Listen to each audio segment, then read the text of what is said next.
ఎదురు చూస్తే నదిలాగా మారనా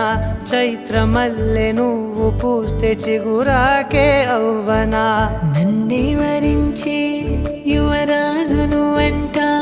నీ యువ